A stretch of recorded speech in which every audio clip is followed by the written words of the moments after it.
De manhãzinha o vaqueiro se acorda, pega a caneca e acorda, vai ver a vaca malhada. Se ela for braba, o bezerro poja no peito e o vaqueiro tira leite pra fazer queijo e coalhada.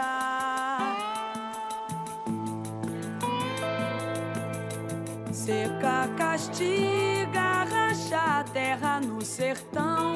Chora o vaqueiro e o patrão em ver a vaca caída. Não tem mais pasto, está tudo se acabando e o bezerro chorando a falta da mãe querida.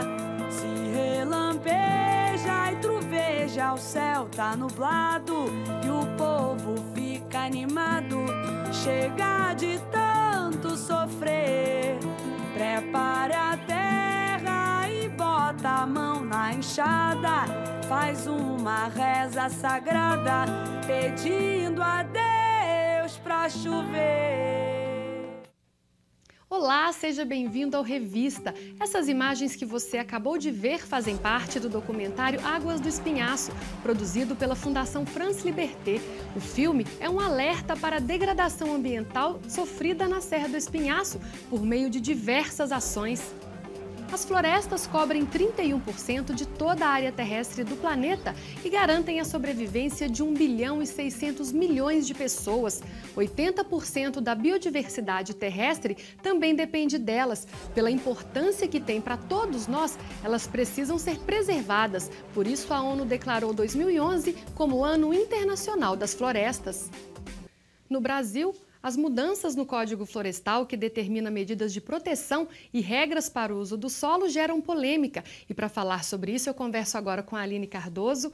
Ela é assessora jurídica da Associação Mineira de Defesa do Ambiente, e com Luiz Carlos Vale.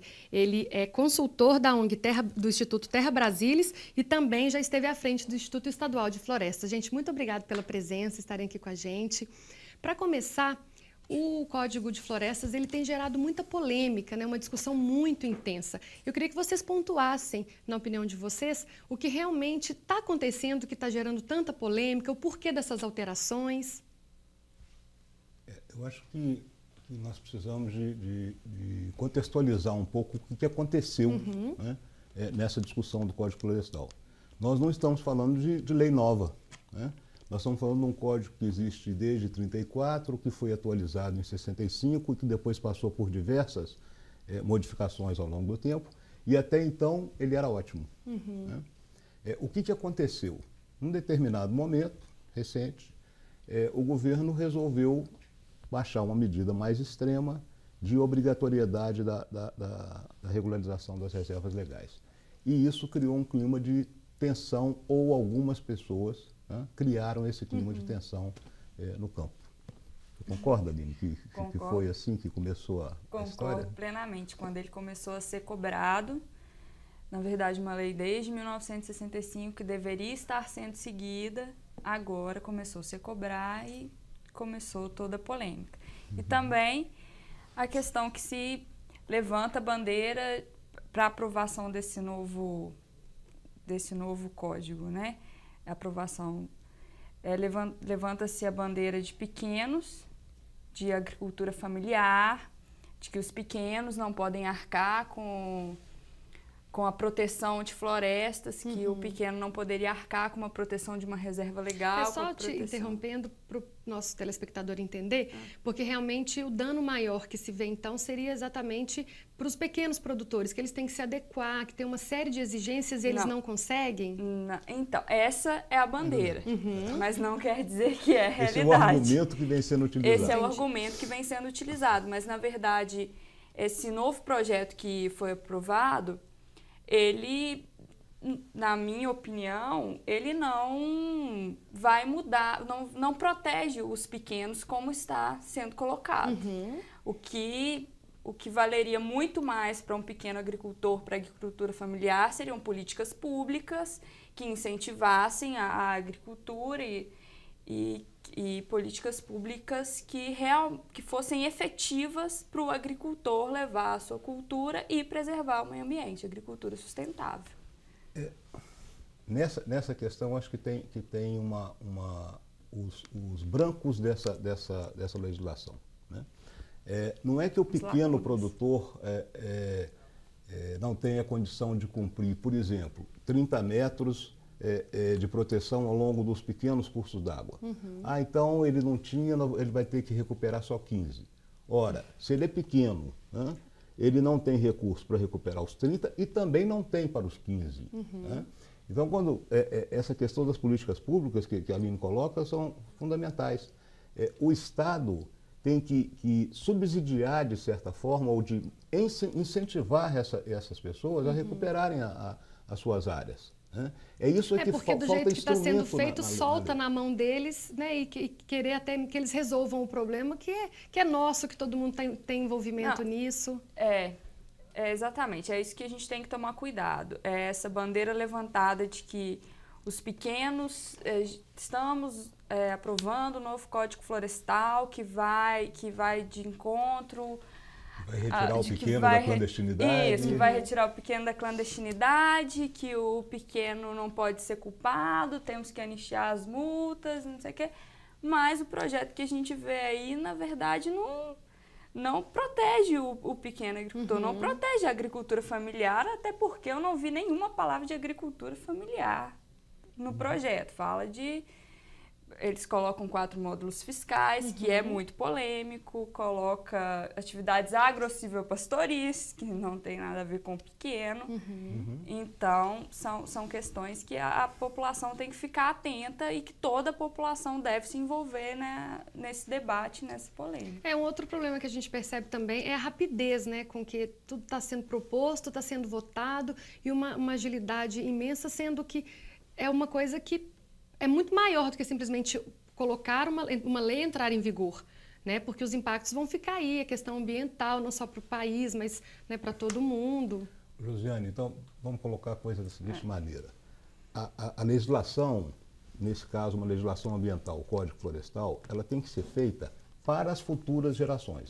Você não pode usar uma discussão pontual de uma lei para resolver um problema da agora ou problema que vem se arrastando do passado. Né? Então, nós não podemos fazer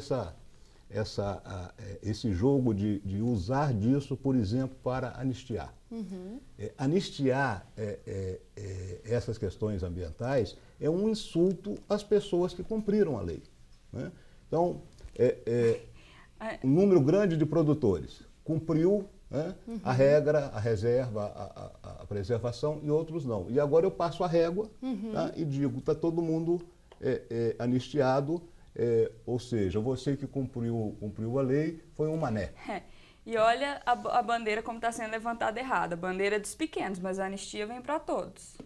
A anistia vem para todos. Vem para o pequeno que desmatou meio hectare e recebeu uma multa, às vezes até multa que pode ser anistiada, que realmente naquela condição não tinha forma dele fazer diferente, e vai anistiar um grande desmatamento. Da mesma forma. E agora, sim, realmente é uma questão muito polêmica, agora a gente trazendo um assunto para o assunto mais global, porque isso realmente é um problema no Brasil, mas inclusive a ONU determinou que esse ano seja o Ano Internacional de Florestas, porque a gente percebe que isso é uma preocupação mundial, né? A degradação ambiental está aí, ela está acontecendo. E E como que vocês veem essa situação mundial mesmo? Vocês acham que está havendo uma mudança de postura das grandes empresas, de poluir menos, de degradar menos o meio ambiente? Vou começar agora, Luiz. Olha, eu acho que hoje em dia as grandes empresas estão sim preocupadas com a questão ambiental porque é um grande marketing. É um grande marketing você vender o seu produto sustentável, né?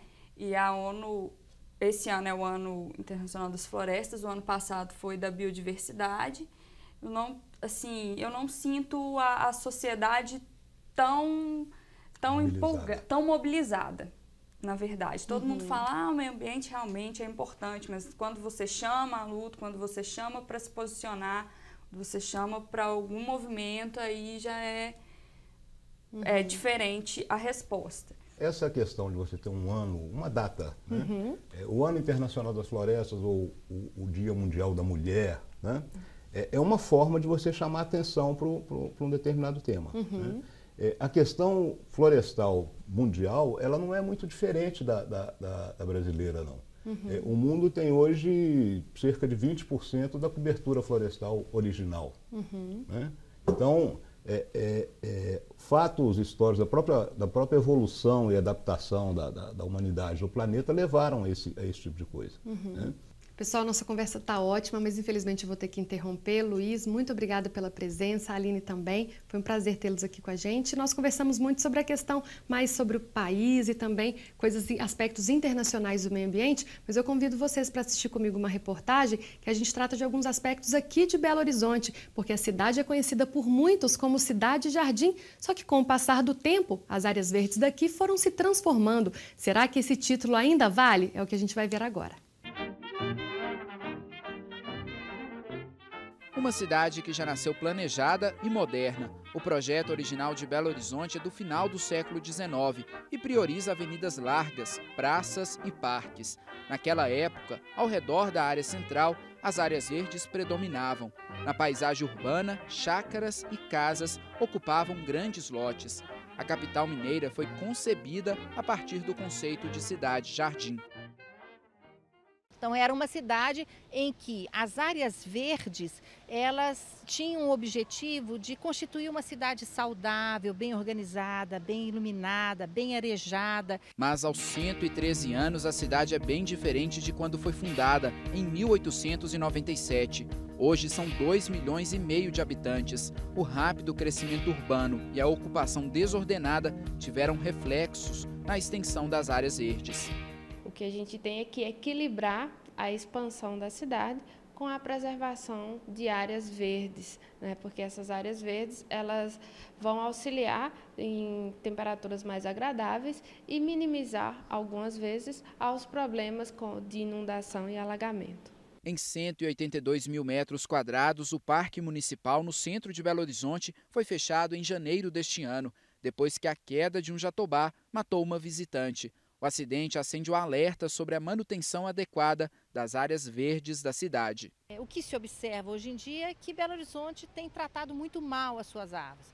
Não são apenas os poderes públicos. Tanto a população quanto os governantes e os representantes do povo têm de brigar para garantir áreas verdes em todos os cantos da cidade.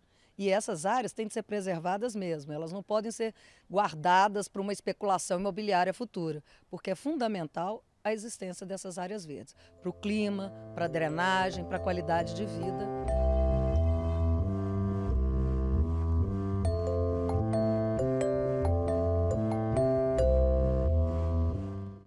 No próximo bloco, você vai ver uma reportagem especial sobre o Rio São Francisco, a partir da visão do escritor e jornalista Carlos Diamantino. Tem também a cobertura completa do Campeonato Mundial de Motocross Freestyle em Brasília. Voltamos já!